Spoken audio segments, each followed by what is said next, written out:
Olá, excelente tarde para você. Seja muito bem-vinda e bem-vindo à sua consulta com hora marcada. Consulta ao doutor está no ar e hoje embarcamos no Dia Mundial da Hemofilia para falar sobre essa condição e não só sobre isso, sobre a importância de todo um sistema que é extremamente complexo e essencial, que é o nosso sangue. Ele não só transporta oxigênio e nutrientes, mas ele diz muito sobre diversas questões do nosso corpo, inflamações, deficiências também com relação à nossa imunidade, e a gente consegue também saber com ele sobre doenças raras. Por isso, gente, a importância de um simples hemograma. Você já parou para pensar que toda vez que você vai ali realizar o seu check-up, o hemograma sempre está presente ali na lista dos exames prescritos? Pois é, ele é simples e bastante objetivo. Ele diz sobre diversas questões. Se você está minimamente curioso para saber o que um hemograma conta a respeito da sua saúde, vem com a gente embarcar nesse bate-papo. Conhece alguém a quem esse bate-papo é de extrema importância? Nós estamos em transmissão ao vivo, gente, pelo site, que é www.hittv.com.br. É só compartilhar o nosso link de transmissão. Você consegue fazer isso de forma muito fácil também através do nosso aplicativo Hit Play. Aproveito para te convidar a baixá-lo. Caso você ainda não tenha, gente, a Hit TV na palma da sua mão, não perca a oportunidade. Perdeu um show da fé, perdeu o nosso programa, perdeu um Vejam Só? Assista no seu tempo e do seu jeito. Como? É só você baixar de forma fácil, rápida e também gratuita. Por falar, gente, em oportunidade, não perca a oportunidade de tirar as suas dúvidas, de trazer aqui pra gente o seu relato, o seu questionamento, DDD 11 3337 5886. E nós temos também a nossa clássica enquete aguardando pela sua participação. Essa é uma clássica tradicional aqui das nossas consultas. Queremos, é claro, a sua interação. Diretor João Capellini, coloca pra gente, por favor, a nossa enquete na tela. Essa enquete está onde? Lá no nosso Instagram, que é @consultaaldoutorhittv. Qual a importância do Dia Mundial da Hemofilia? Olha ali a plaquinha da sua gotinha, chamando você para participar. Acesso ao tratamento para todos, conscientização e educação, diagnóstico precoce e cuidado, ou para informar e te chamar para a doação de sangue. Clica lá na alternativa que a gente vai debater sobre esse assunto. Temos, é claro, dias específicos que são sempre chamados para trazer a conscientização para a gente. Mas é tão importante a gente saber e notar a necessidade que nós temos, é claro, de aprender sobre diversas questões para que a gente possa sempre tratá-las ou preveni-las, porque o diagnóstico precoce é essencial e nessa questão não é diferente. Qualquer questão de saúde é sempre essa mesma máxima que a gente carrega aqui no nosso pensamento. Você que confere sempre Consulta Doutor sabe de tudo isso, não é verdade? Deixa eu aproveitar para te apresentar quem são os doutores que estão aqui com a gente, prontos para compartilhar todo o conhecimento deles.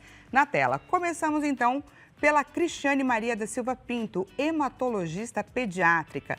Com 20 anos de atuação, é especializada em hemostasia e trombose, ligadas a neoplasias pediátricas e tumores vasculares. Escolheu a hematologia pelo papel decisivo da intervenção médica, mesmo quando não há possibilidade de cura. Destaca como desafio ampliar o acesso aos avanços da área para mais pacientes. E agora, então, eu te apresento o doutor Pedro Weisberg, hematologista. Com 12 anos de formação médica, escolheu a profissão pela possibilidade de ajudar pessoas e, ao longo da sua trajetória, desenvolveu como diferencial o cuidado integral ao paciente, com um olhar atento às suas necessidades. Entre os desafios da área, destaca o impacto emocional de lidar com doenças graves, além das dificuldades de acesso a terapias e exames no sistema público de saúde, o nosso SUS. Doutores, sejam muito bem-vindos. Muito obrigada pela presença de vocês aqui hoje. Obrigado. Agradeço o convite. E antes de mais nada, uma informação de bastidores para você que nos assiste. Estes dois doutores já se conhecem, gente. Olha que bacana, né? Então já temos a certeza de um bate-papo para lá de informativo, não é verdade? Esperamos que sim. Muito bacana. Gente, quando a gente fala sobre o sangue, né? Esse sangue que passa pelo nosso corpo, do que exatamente a gente está falando? Que tipo de informações ele carrega, Cris? Na verdade, assim, né, o sangue tem sua função, igual você falou, é carregar o oxigênio, carregar os nutrientes também, né? Então, nós temos a função de também defesa, como você falou, nossos glóbulos brancos são a função de defesa, nós temos os anticorpos que também estão ali, temos os minerais, né, além dos nutrientes, a gente tem as células vermelhas, que é quem fazem o transporte do oxigênio, e temos as plaquetas, que participam no processo de inflamação e no processo de coagulação. Então, e lembrar que, assim, todas as outras proteínas que a gente tem, né, essas que são oriundas do processo de digestão, e os anticorpos que são proteínas, tá todo mundo ali naquele meio, né, passeando ali dentro do vaso sanguíneo. Olha só, gente, que importância. Você já tinha parado para refletir na importância do nosso sangue? A gente separou uma imagem que diz, né, que mostra pra gente essa separação que a doutora Cris estava trazendo aqui pra gente na sua fala. Só para que a gente consiga visualizar melhor, e eu vou pedir, é claro, a interação do doutor para ele explicar melhor e compor, é claro, todas essas orientações pra gente entender quais são, então, esses principais componentes e a função de cada um deles ali por cima no nosso organismo, na tela. Então, ali, doutor, estamos vendo ali o plasma, leucócitos ou glóbulos brancos, plaquetas e as hemácias ou glóbulos vermelhos. Explica pra gente. Eu acho que essa imagem é bem ilustrativa. Isso aí seria um sangue centrifugado, separado do plasma das hemácias, e fica essa diferençazinha quando a gente faz isso para coletar exame. Para fazer exame, a gente precisa separar o plasma, que tem no plasma, que como a doutora Cris falou, os eletrólitos, são sódio, potássio, que a gente sempre pede, as proteínas, uma série de coisas, e as células do sangue, efetivamente, que ficam naquela fração ali de baixo, que tem as plaquetas, leucócitos e as hemácias, né? Então, o plasma carrega uma enormidade de coisas, tá? Uma enormidade de proteínas, eletrólitos e coisas que a gente precisa para manter o equilíbrio do corpo. Tá. Em tudo que seja possível e imaginável no nosso corpo. E as células sanguíneas, elas trazem uma série de informações sobre o sangue em si. Então, no hemograma, a gente tem aquela diferenciação. O hemograma, quando a gente começou a falar dos exames, é interessante que o Kleber falou que não está muito em dia. É muito mais comum a mulher estar em dia com exames do que o homem. Infelizmente, isso a gente vê muito, tá? O apresentador aqui do jornalismo, gente, do Redação HIT, na nossa interação clássica de todos os dias, ele deixou bem claro que o hemograma dele não está em dia, e o doutor está frisando aqui pra gente que esse é um comportamento bastante comum. A gente vê bastante a mulher se cuidar mais do que o homem no dia a dia. Mas, falando do hemograma, a gente tem dividido no hemograma, quando você pega o exame, a gente tem as 3 séries do sangue, das células do sangue divididas. A série vermelha, que a gente geralmente vê lá em cima, que aparece os eritrócitos, a hemoglobina. A série branca, que são os leucócitos, que se dividem ali entre as várias células que estão dentro desses glóbulos brancos, e as plaquetas. E realmente isso traz muita informação para a gente, de uma série de coisas, de uma enormidade de possibilidades de doenças, ou até alertas para outras doenças, não necessariamente do sangue, mas alterações no hemograma podem ser alertas para doenças do fígado, para doenças crônicas, inflamatórias, câncer e uma série de coisas que a gente pode tirar do hemograma. Daqui a pouco a gente vai aprofundar mais nessa questão da leitura do hemograma, mas eu gostaria antes de trazer uma dúvida com relação a essa composição do nosso sangue para a doutora Cris. Afinal de contas, ela é, gente, hematologista pediátrica, ou seja, você cuida de crianças e adolescentes. E quando a gente pensa nessa composição do sangue, o que muda nas fases da vida, né? Recém-nascidos, estendo inclusive esse questionamento para recém-nascidos, crianças, adolescentes, adultos e idosos. Muda sim, né? A gente não nasce pronto. As pessoas costumam saber, mas que a gente não nasce pronto do ponto de vista de sistema nervoso, né? De amadurecimento, que a gente nasce, ninguém começa a levantar a cabecinha, depois senta, depois anda, né? Engatinha, anda. O sangue também é uma maturação, né? Então, a gente nasce com o nosso sistema imunológico, então as nossas células de defesa ainda não fabricam os anticorpos direito, né? Então, é por isso que a gente pede aí, com o neném pequenininho, não é para ficar indo na festa, cuidado com as viroses, né? Porque ele tem um sistema imune se adaptando, né? Se formando ainda, né? Então assim, a nossa fábrica do sangue está lá começando, porque até então, a fábrica do sangue está sendo desenvolvida dentro da barriga, mas a partir do momento que você nasceu, o problema é seu, né? Então, ele começa a se adaptar, a ter o oxigênio dele, porque antes era o oxigênio da mãe, né? Sim. Então, existe aí uma adaptação do organismo quando é RN, né? Quando é recém-nascido, e aí que a gente começa a melhorar. A coagulação do sangue é diferente, é um pouquinho menos do que quando a gente é adulto, e conforme a gente vai crescendo, essa maturação vai acontecendo, né? E aí, quando a gente chega lá entre os 10, 11 anos, pré-adolescência e adolescência, a gente começa a ter o sangue mais parecido com um adulto normal, né? Com adulto comum. Agora, então, aproveito para fazer uma pergunta que eu tenho certeza que deve ter passado aí pela sua cabeça. Toda vez que cai ali alguma coisinha no chão, e a gente muitas vezes pronuncia isso. Ah, não, deixa, a criança está comendo, vai estimular a produção de anticorpos. Mito ou verdade? É verdade. Verdade. É verdade. É importante fazer isso. Na verdade, é assim, é sempre o caminho do meio, né? Nunca é muito não limpo, exageradamente, nem muito sujo, né? É sempre o caminho do meio, porque o muito limpo impede que você tenha contato com os antígenos que a gente tem aí normal, porque, igual eu falei, né? O sistema imunológico está ali se desenvolvendo, então ele vai entrando em contato com os antígenos que a gente tem aí e olha, esse aqui pode me invadir, então eu faço um anticorpo, né? Esse aqui não. Então, assim, se a gente vai apresentando esses antígenos devagarzinho, ele não é doença, né? Agora, se eu for... Isso, é um estímulo. Então, são coisas... Então, se eu tenho tudo muito limpo, o meu sistema imunológico não vai estar produzindo anticorpo, porque eu não preciso, né? Agora, se eu tenho tudo muito sujo, é tudo muito, muito grande. Então, aquilo para virar doença, né? Para eu levar algum organismo que invada aquele organismo e cause doença, é maior, né? Então, é sempre o caminho do meio. Nem nada limpíssimo, estéril, nem nada muito sujo. Olha aí, gente, já pega essa dica aqui da doutora Cris. Muito obrigada, João Capellini, por compor aqui o nosso bate-papo, nossa gotinha ali de sangue, chamando a sua atenção, você que nos assiste, para o bate-papo que estamos tendo a respeito da nossa saúde sanguínea. Por falar na sua participação, vamos trazer, é claro, a nossa audiência aqui para o nosso bate-papo. Participação da audiência na tela. Vamos ver quem participa. Maria Silva, de Santos. Seja muito bem-vinda, viu, Maria? Tenho me sentido muito cansada e com tonturas frequentes. Fiz exame e acusou anemia.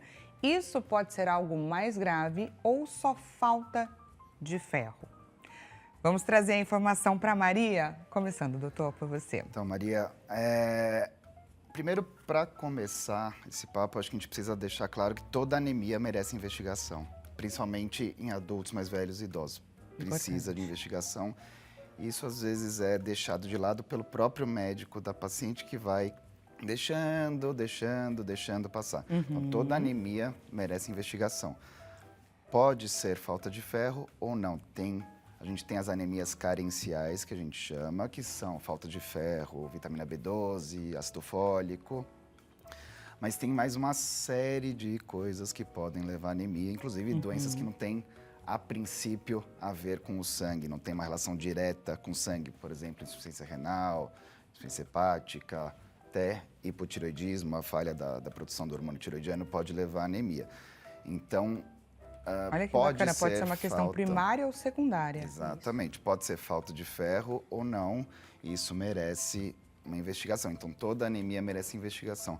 Eu acho que uma coisa que é importante complementar também, a gente às vezes não dá muito valor para a falta de ferro, a importância que isso pode ter por trás da falta de ferro, entendeu? Porque, a princípio, o único indivíduo que perde sangue naturalmente todo mês é mulher em idade menstrual, tá?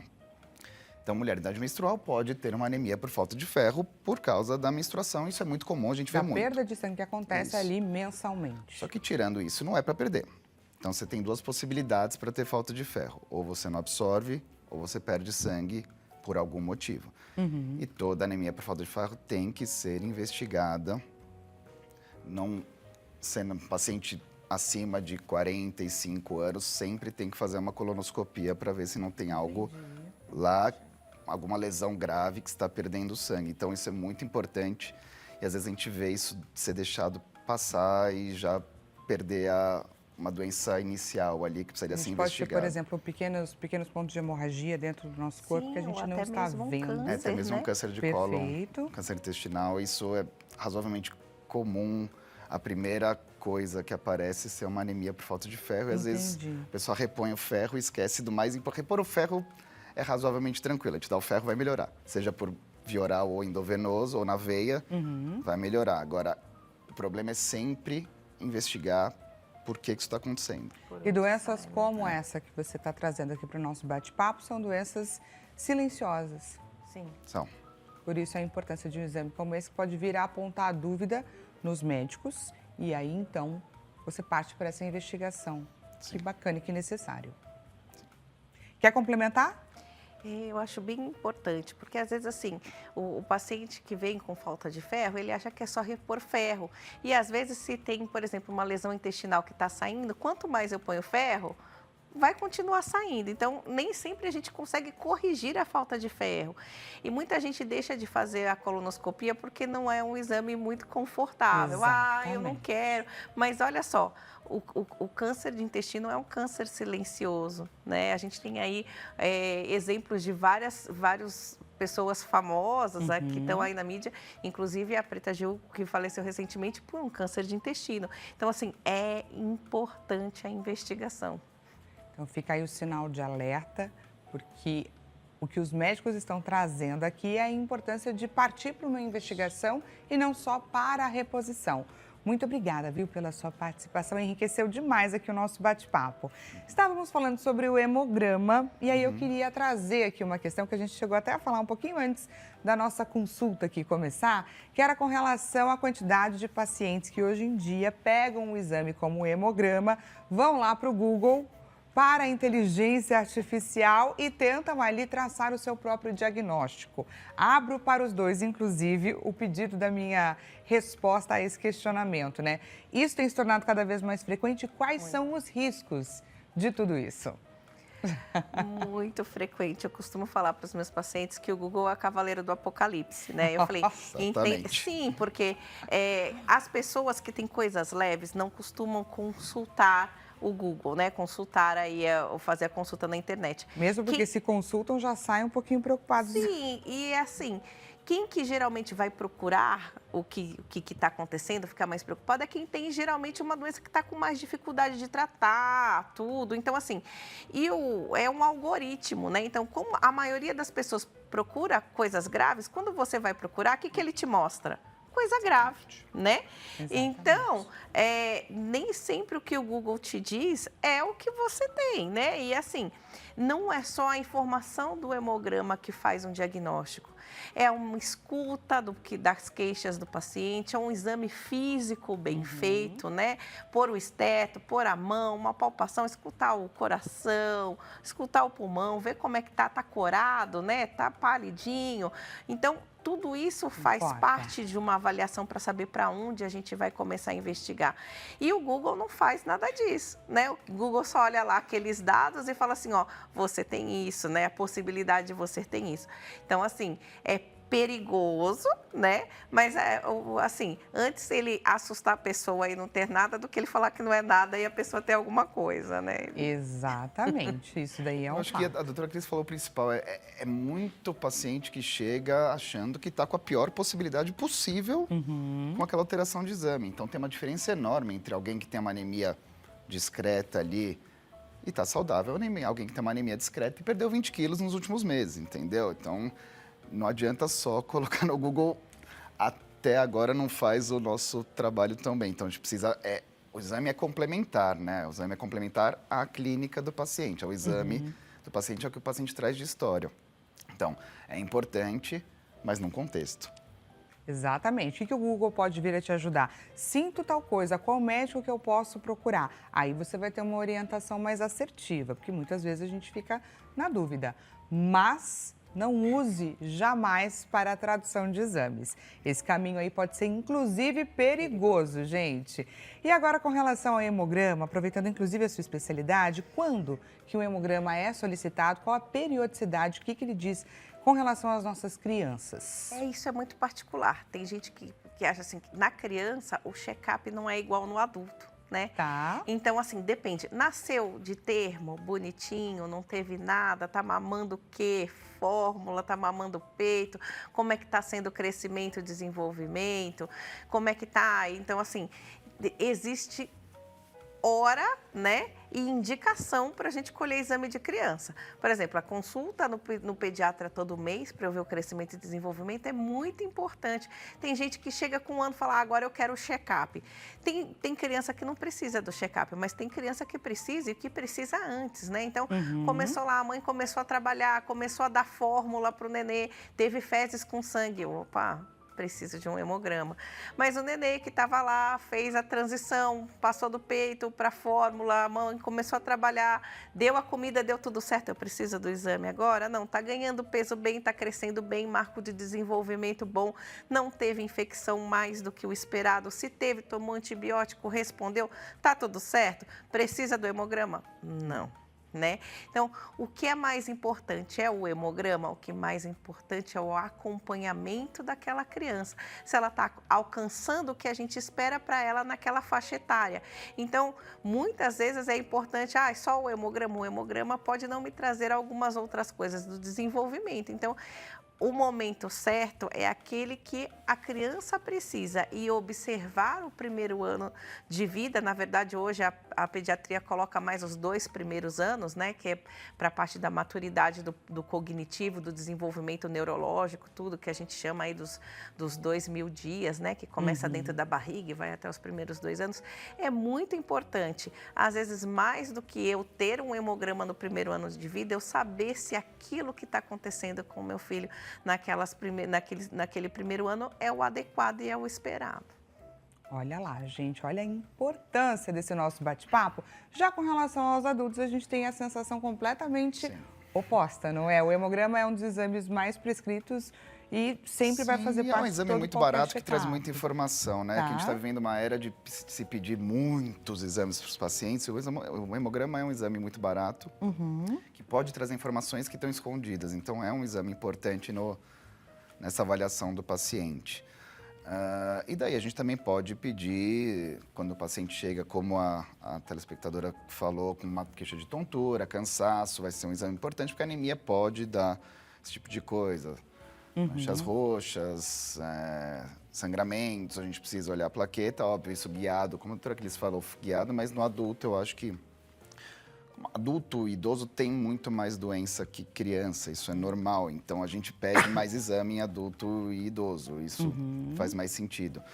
Mas o hemograma, como é um exame de triagem barato e muito bom, muito eficaz para muita coisa, então ele é muito útil em várias situações. E agora a gente vai embarcar um pouco mais nesse exame para a gente entender tudo aquilo que é avaliado. Então, falando um pouco mais sobre os distúrbios das hemácias, tudo aquilo que está relacionado aos glóbulos vermelhos do nosso sangue. A gente estava falando sobre a questão da anemia, né, com a participação da nossa telespectadora, e a anemia existem tipos. E aí eu queria saber quais são as particularidades nos adultos, nos nossos idosos e também nas nossas crianças com relação ao que a gente deve chamar de atenção, né, dessa questão da anemia e, claro, as formas de tratamento. Bom, começa a anemia, tem algumas possibilidades para a pessoa ter uma anemia. Ou a fábrica não funciona direito, a fábrica, no caso, é a medula óssea, é aquele órgão. Acho que a maioria das pessoas já viu um osso cortado de boi no açougue, que você vê no meio aquele miolinho vermelho, aquilo, o tutano, é a medula óssea, onde é fabricado o nosso sangue dentro dos ossos grandes do nosso corpo.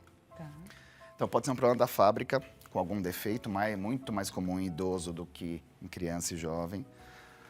Pode ser um problema de combustível, vamos falar, então, uma carência de alguma coisa, falta ferro, falta vitamina B12, falta ácido fólico, falta alguma coisa. Alguns hormônios que impactam nisso, que seria, uma ideia do combustível. Então, a gente tem um hormônio produzido no rim muito conhecido, chama eritropoetina, que é um hormônio que estimula a medula a produzir glóbulos vermelhos. Então, o paciente com insuficiência renal tem anemia naturalmente. E uma terceira possibilidade para a pessoa ter anemia é a destruição das células vermelhas dentro dos vasos sanguíneos, que a gente chama isso de anemia hemolítica, tá? Então é isso, pode ser um problema lá primário da fábrica do sangue, tem uma série de doenças que podem dar isso, podem dar anemia. Pode ser um problema de falta de alguma coisa, falta de ferro, é muito comum, pode ser, tá? Falta de ferro, vitamina. Às vezes, a gente liga muito essa história da alimentação com anemia. É muito difícil você ter uma anemia porque está comendo mal, tá? Então tem que... Nos adultos. É muito difícil, nos adultos é muito difícil. Então, precisa ser investigado. Ou um problema, esse terceiro problema, que é a destruição, tem uma série também de causas que podem levar a essa destruição da hemácia dentro do vaso sanguíneo, que é a anemia hemolítica. Então, resumindo, a anemia precisa ser investigada sempre por um hematologista, porque tem muitas possibilidades, não dá para a gente resumir a falta de ferro, tudo isso. E antes da gente partir para as crianças, para entender esse outro cenário, esse outro contexto, quais são os exames necessários? Só um hemograma já nos conta tudo isso ou não? Você precisa de outros exames para fechar esse diagnóstico? A partir do momento que você tem uma anemia, a gente direciona por alguns achados do hemograma, a gente consegue direcionar, principalmente pelo tamanho da hemácia no hemograma. Quando você for olhar o VCM no hemograma, aquele VCM ajuda a gente a direcionar um pouquinho a investigação. Tá. Mas a partir do momento que se tem uma anemia, daí vão vir outros exames de sangue complementares. Eventualmente, no mais para frente, se a gente não achar uma causa muito óbvia, inclusive o aspirado de medula óssea para ver a fábrica em si, como é que ela está funcionando. Perfeito. E aí, com as nossas crianças, quais são as diferenças? A maior parte é a parte alimentar, né? Então, assim, a gente nasce com um estoque pequeno, então criança tem estoque pequeno de ferro, né? E a gente usa ferro para crescer. Então, adulto não cresce e tem estoque grande. Criança cresce e tem estoque pequeno. Então, se a gente não consome, vai faltar. Então, a grande causa de anemia em criança é a anemia por falta de ferro, sim, às vezes por falta de B12 ou por algumas outras vitaminas, mas é onde a gente tem a maior causa da anemia, é isso, né? Então, às vezes demora, ou então, hoje a gente tem aí o maior número de pessoas que são vegetarianos, né? Então, a nossa maior fonte de ferro vem das carnes de origem, né, animal, né, na nossa proteína de origem animal. Então, quem não consome carne, a gente precisa fazer um aporte maior de ferro, de B12. Então, lembra que a criança cresce, então ela usa o ferro e tem estoque pequenininho. Então, se os pais são vegetarianos, o estoque dela não faz. A gente não faz o estoque, né? Então, é uma particularidade que a gente sempre precisa perguntar na pediatria. E aí, como é que é a alimentação da família, né? Porque a criança não tem a alimentação dela ainda. A alimentação ela pega aquilo que é ofertado. É da família. Então, é muito importante. Então, a consulta do pediatra não é da criança só, né? É uma coisa bem holística, né? Da família. E aí, a gente pode ter outras causas, sim. Existe a possibilidade de alguns vírus determinarem a parada da fabricação da medula óssea, né? Então, a nossa fábrica do sangue pode parar de funcionar, temporário ou para sempre. E se for para sempre, ele vai precisar fazer um transplante, né? Existe a possibilidade de alguns vírus determinarem a destruição das células vermelhas, que é o que a gente chama de anemia hemolítica. Nas crianças, as coisas estão sempre ligadas bem à causa nutricional ou à causa infecciosa, porque quando a gente fica muito doente, né, tem muito contato com os vírus, bactérias, então geralmente são as principais causas. A gente tem as causas oncológicas, né? Podem acontecer os principais cânceres da pediatria, são cânceres de origem hematológica, que são as leucemias e os linfomas. 80% dos cânceres da criança são de causa hematológica. Então, a anemia pode ser um sinal. Uma coisa que eu queria trazer que é muito importante aproveitar o canal é que muita gente tem a história, a anemia vira leucemia. Não vira, né? A anemia é um sinal da leucemia, tá? Pode acontecer de eu ver lá que tem uma anemia, quando eu vejo no hemograma tem outras coisas e ela pode ser um sinal, mas a anemia não vira leucemia, né? Então, assim, e isso tá está ligado dentro aí da gente crescer e desenvolver, né? Então, algumas causas em crianças são diferentes do adulto exatamente por conta do momento que a gente vive. Que bacana, gente, que importante nosso bate-papo aqui. Deixa eu trazer então a sua participação. Mais uma participação da nossa audiência aqui na tela. Quem participa agora é a Rosária, de Campo Grande, Rio de Janeiro. Seja muito bem-vinda, viu, Rosária? Sempre que fazia hemograma, aparecia anemia. Recentemente, ao tentar doar sangue, eu descobri que tenho traço de anemia falciforme. Essa anemia pode estar relacionada a esse traço? Existe alguma forma de reverter? Posso falar, Pedro? É assim, hoje a gente tem o diagnóstico de traço no teste do pezinho, né? Ela deve ser um pouco mais velha, antigamente a gente não tinha. O traço é uma característica genética de uma anemia hereditária. Nem sempre o traço vai ter leucemia, vai ter anemia, na verdade, né? O traço, por exemplo, de uma talassemia pode dar um pouquinho de anemia, mas o traço da anemia falciforme, por exemplo, não, né? O traço não costuma ter sintoma nem da talassemia, nem da anemia falciforme, ele geralmente é sem sintoma e é uma característica genética. Então, a gente não reverte traço, né? Quem nasceu traço vai ser traço a vida inteira, porque é uma mutação genética. Então, assim, o que a gente precisa investigar é se aquela anemia é decorrente do traço ou é uma anemia que tem uma característica diferente e que a gente precisa investigar outra coisa, né? Essa é a grande questão, que é por alguma coisa. Ser estável há 20 anos, desde que ela nasceu, essa anemia. E só para complementar que no adulto, às vezes a pessoa vem preocupada com traço de talassemia, traço de falciforme. O mais importante é aconselhamento genético e ver se o cônjuge que vai ter o filho junto não tem o traço também, porque daí sim pode ser um risco para a criança que vai nascer se os dois pais têm o traço.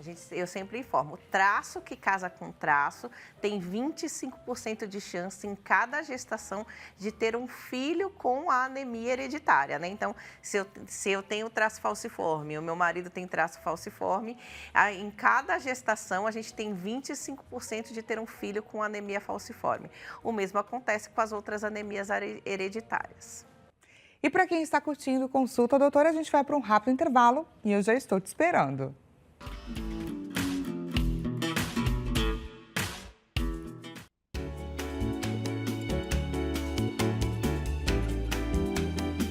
Consulta Doutora está de volta. Seja mais uma vez bem-vindo e bem-vindo para quem chegou agora neste exato momento. Hoje embarcamos no Dia Mundial da Hemofilia, para a gente entender também um pouco mais sobre a importância do nosso sangue. Quais informações que ele carrega a respeito do funcionamento do nosso corpo com relação, por exemplo, à nossa imunidade, às deficiências de nutrientes, a tudo aquilo que a gente precisa ficar atento, aquilo que pode vir a significar alguma doença, alguma condição, inclusive rara. Portanto, se você lembrou de alguém a quem esse bate-papo interessa, a quem esse bate-papo é importante, nós estamos em transmissão ao vivo, pessoal, tanto pelo site quanto pelo aplicativo, site hittv.com.br, aplicativo HitPlay, é só compartilhar o nosso link de transmissão. Te convido também a participar aqui dessa consulta, traz pra gente a sua dúvida ou seu relato, ou também a sua curiosidade, DDD 11 3337 5886. Peço também que você interaja com a gente lá nas nossas redes sociais, no nosso Instagram, que é @consultaodoutorhittv, pois tem uma enquete que aguarda, é claro, pela sua participação. Que enquete é essa? O diretor João Capellini mostra pra gente, está inclusive em seus minutos finais. @consultaodoutorhittv, enquete na tela. Qual a importância do Dia Mundial da Hemofilia, na sua opinião? O acesso a tratamentos para todos, conscientização e educação da nossa população, a importância do diagnóstico precoce dos cuidados ou com relação à doação de sangue. Clica lá na alternativa que a gente vai debater sobre isso mais para o final da nossa consulta, combinado? Para você que chegou agora neste exato momento, te apresento, gente, a hematologista pediátrica Cristiane Maria. Mais uma vez, obrigada, viu, pela sua presença aqui. E o hematologista Dr. Pedro Weisberg. Muito obrigada, viu, pela sua participação. Os dois estão aqui dando um show de conhecimento, trazendo muita informação para a gente, informação mais do que necessária. Então, a gente falou bastante sobre os glóbulos vermelhos no primeiro bloco, estávamos debatendo com relação à anemia, aos tipos, também as diferenças entre crianças e adultos. E agora gostaria de entrar e falar sobre a coagulação, e aí a gente entra, claro, no Dia Mundial da Hemofilia. O que é hemofilia? De que forma que ela se estabelece? É desde o nascimento? Ela é de fato hereditária, doutora? Ela é de fato hereditária. Então, para a gente entender a hemofilia, a gente precisa entender o que é a coagulação do sangue da gente. Então, vamos imaginar que a gente tem dentro do sangue da gente, por exemplo, se eu tô lá, o meu sangue está circulando dentro do vaso e eu dou uma trombadinha aqui, o meu vaso se rompe. Então, eu preciso ter capacidade de tampar aquele rompimento do vaso, né? Então, as minhas plaquetinhas vão lá naquele lugarzinho onde fez o furinho e aí a coagulação forma uma redinha ali para prender aquelas plaquetas naquele lugarzinho. Como é que essa redinha se forma? Essa redinha se forma porque a gente tem mais ou menos uns 16, 17 fatores de coagulação circulando lá no nosso sangue. E eles ficam circulando como se fossem os elos de uma corrente abertinhos. Tá. Então, vai lá, então, tive o trauma, precisei, existe lá um lugarzinho que fala assim, ó, estou precisando de fator de coagulação. Então, um ativa o outro, então vai fechando os elinhos da corrente, então um ativa o outro, que ativa o outro, que ativa o outro. Então, eles vão formando como se fossem os elos de uma corrente e vão fazer uma redinha, né? Agora, imagina se nessa redinha tem um elo que está pela metade ou não tem um elo. O que acontece? A rede se forma quando falta um elo ou quando ele está diminuído, ou ela fica frouxa ou ela não se forma. É exatamente isso que acontece com a hemofilia. A hemofilia A é a falta ou diminuição de fator 8 e a hemofilia B é a falta ou diminuição do fator 9 da coagulação. Então, a pessoa nasce com uma incapacidade genética, né, uma mutação genética de produzir ou fator 8 ou fator 9. Né? Então, lembra, então a minha rede ou ela é frouxa ou ela não se forma por conta de que está faltando o elinho. Então, se eu não tenho como tampar o buraquinho do vaso, aquele sangramento continua. Então, 80% dos sangramentos das pessoas com hemofilia é para dentro, não é para fora. As pessoas acham que sangra o ouvido, sangra a boca, sangra o nariz.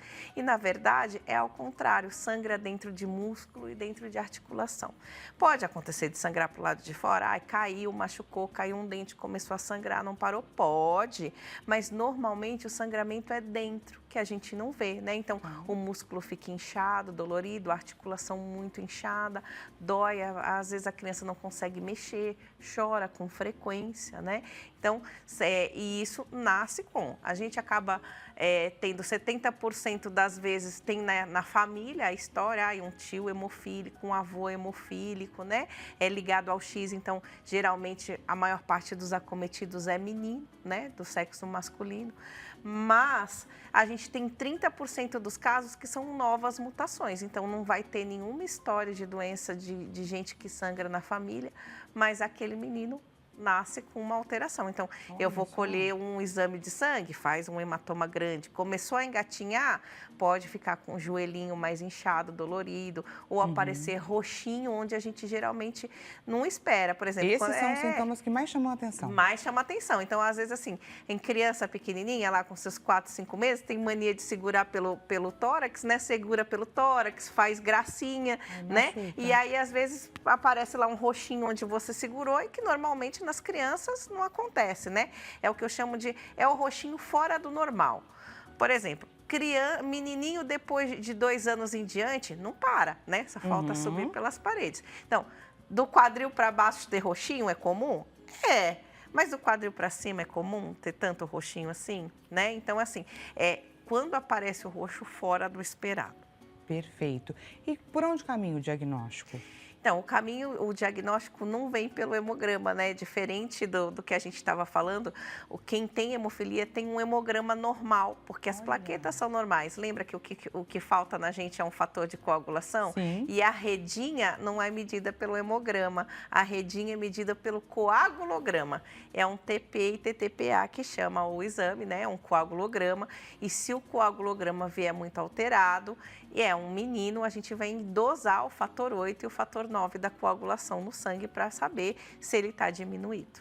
E essa é uma condição, por exemplo, que demora a ser diagnosticada, porque se demora para chegar nesse questionamento, para se perceber que pode ter a ver com isso ou não? Faz parte também dos exames que são feitos assim que o bebê nasce e você consegue chegar de forma rápida? Não faz parte dos exames que a gente faz quando o bebê nasce.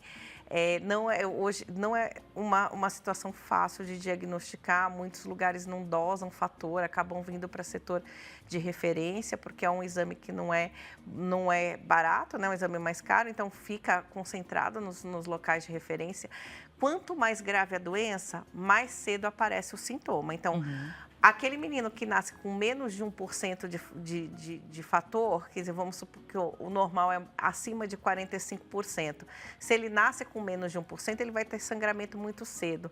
Então, o sintoma aparece mais cedo, eu faço o diagnóstico mais cedo. Mas se ele for um leve, tipo, ele tem 20%. Então, às vezes aparece ele vai precisar fazer uma cirurgia, vai fazer um coagulograma, o coagulograma vem alterado, né? Então, assim, as formas mais graves são mais importantes, precisam de tratamento precoce para prevenir sangramento importante, né? Para prevenir sangramento nas articulações que de repetição podem deixar o paciente um deficiente físico. Então, as formas mais graves são importantes e é quando a gente mais gostaria que fosse diagnosticado cedo. Não acontece com frequência, a gente trabalha bastante junto aos pediatras, junto aos médicos para ficar mais atento, mas eu acho que a gente já caminhou mais em relação ao que se tinha antigamente. Olha que bacana, então a gente pode dizer que isso daí é um gargalo, inclusive, que dificulta a chegada no diagnóstico, não é, doutor? O acesso aos exames? Isso. Acho que sim, eu acho que caminhou-se bastante nisso, tem um acesso até maior do que já teve outras. A gente consegue fazer fator 8 em vários lugares do SUS também, a gente consegue fazer, mas é um gargalo. Diferente que ela falou, assim, para chegar a um diagnóstico no adulto, é só se ele tiver uma forma muito leve, que ele vai fazer ali o pré-operatório da cirurgia, ou fez a cirurgia sem pedir o pré-operatório, ou por algum motivo, até porque tem cirurgias que não precisa de pedir muito, daí sangrou, foi extrair um dente, sangrou mais do que deveria. Então, no adulto, para fazer esse diagnóstico, geralmente o paciente tem um diagnóstico de hemofilia na infância mesmo. Perfeito. E com relação aos desafios do tratamento, porque essa é uma condição que não tem cura, correto? Eu acho que assim, tem coisas que funcionam bem e não muito bem no Sistema Único de Saúde. Essa é uma coisa que funciona bem. Tá? Funciona muito bem no Sistema Único de Saúde. Os pacientes estão, na sua grande maioria, lá em centros de referência de hemofilia. Então, o acesso no Brasil, a doutora Cris pode falar melhor, que ela é super especialista e mexe com isso sempre, mas o acesso no Brasil à medicação profilática para evitar sangramento aos fatores, reposição de fator 8, fator 9, ou a gente pode entrar mais profundamente nos tratamentos se vier o caso, mas isso tem um acesso muito bom aqui. Então, os pacientes com hemofilia, seja ele do particular, seja ele rico, seja ele menos rico, eles têm acesso à medicação garantido. E eu vi que enquanto o doutor Pedro falava, você estava ali super concordando. Então, só para fechar essa parte da hemofilia, ainda bem que temos, então, acesso a tratamento. Isso, eu trabalho há 18 anos num serviço referência de coagulação que trata, em especial, os meninos com hemofilia. E, na verdade, é isso, a gente tem um programa nacional de coagulopatias, ou seja, a gente não trata hemofilia pelo convênio, não existe hemofilia no setor privado. Todo mundo, seja ele morando no Morumbi ou morando no Capão Redondo, vai receber o mesmo tratamento. E aqui a gente é dividido, né? Todo o estado do Brasil tem pelo menos um centro tratador. Todo centro tratador recebe quantidade de fator para tratar suficientemente bem o seu paciente. Então, o paciente de São Paulo, o paciente da Bahia, o paciente do Rio Grande do Sul, todo mundo vai ser tratado de forma equânime, que é uma coisa muito boa no SUS, não é todo programa que tem essa possibilidade, né? Então, assim, Só é ruim por quê? Porque é só em centro tratador. Então, aqui na capital nós temos 4 centros tratadores, né? Na grande São Paulo nós temos 4, no estado de São Paulo nós temos 22, né?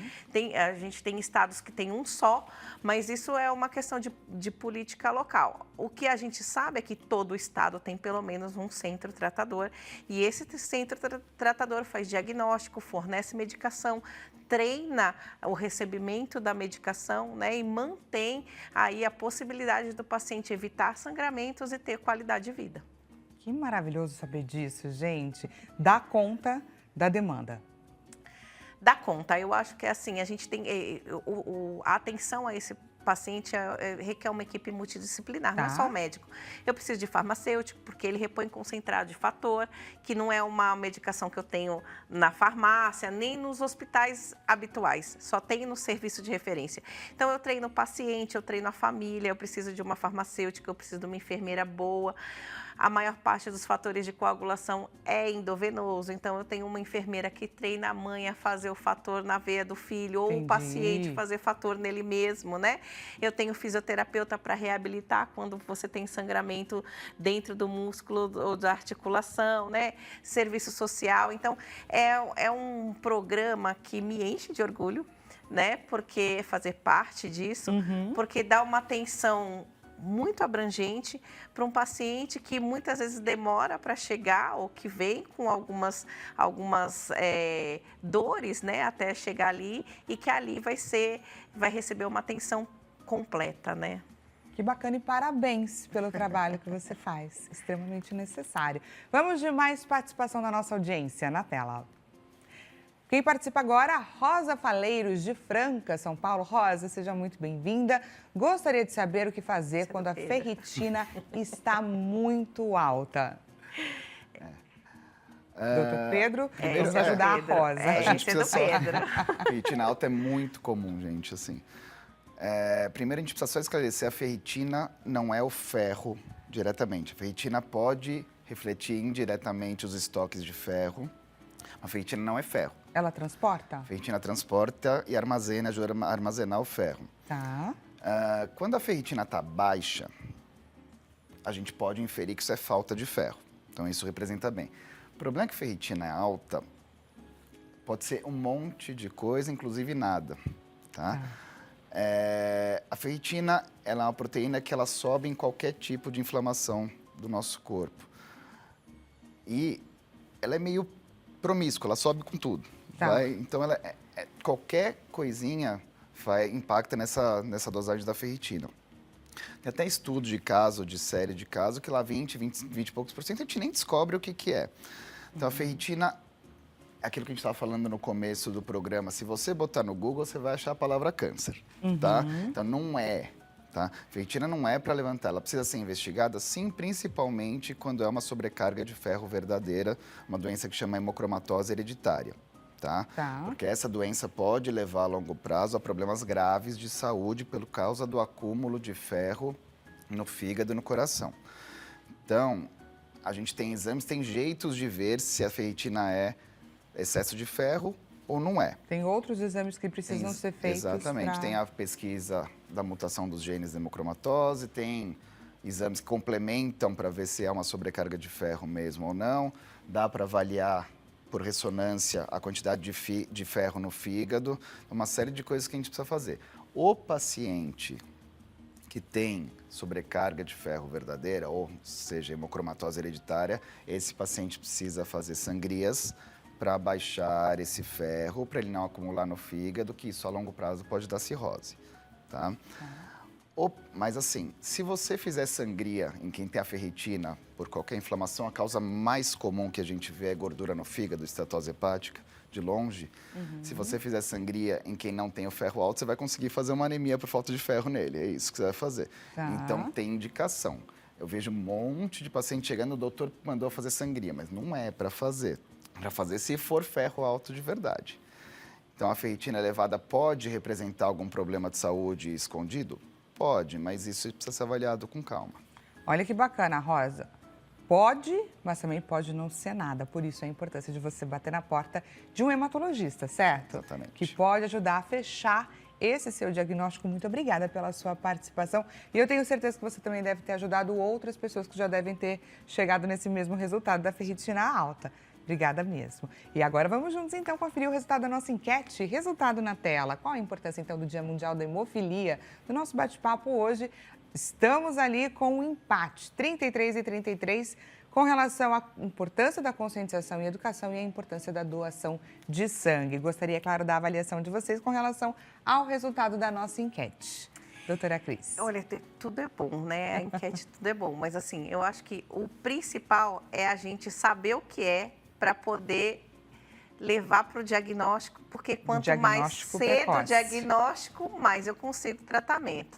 A gente não usa nenhum derivado de sangue para tratar a hemofilia mais, tá? Atualmente, a gente tem outros tipos de produto, existem, assim, alguns que a gente chama de derivado de plasma, mas não é nem produzido no Brasil, né? A pessoa faz a doação, o sangue passa por um processamento físico, químico, biológico, e aí a gente separa o fator 8, o fator 9, imunoglobulina, albumina, várias partes do sangue. E hoje a gente tem poucos produtos que são derivados de plasma. A maioria é produzido de uma outra forma que não é derivado de plasma. Então, para tratar a hemofilia, a gente não precisa de doação de sangue, mas a gente precisa de doação de sangue para várias outras coisas. Continuem doando. Não é por conta da hemofilia que é para parar de doar. A gente precisa muito da doação. Mas no dia da hemofilia, eu acho que a presença da gente aqui é principalmente para, puxa, é um roxo diferente. Aquela médica falou que um roxo diferente era melhor a gente levar. Exato, era isso. E se isso já levarem para casa, eu já estou feliz. Maravilha, a gente gostaria demais de agradecer a presença e participação de vocês. Para você, do outro lado da telinha, quer conhecer um pouco mais do trabalho desses doutores? Doutora Cristiane deixa à sua disposição o WhatsApp DDD 11 9 13 24 5784 e o doutor Pedro deixa à sua disposição o WhatsApp 950798986, o telefone 3816-1349, DDD 11 também, e o site drpedroweisberg.com.br. Excelente restinho de tarde, excelente final de semana para você também. E a gente volta a se encontrar segunda-feira com a nossa Saúde Mental em Foco. Espero por você. Até mais. Obrigada, viu, doutores? Obrigado. Desculpa não conseguir te dar o tempo da fala.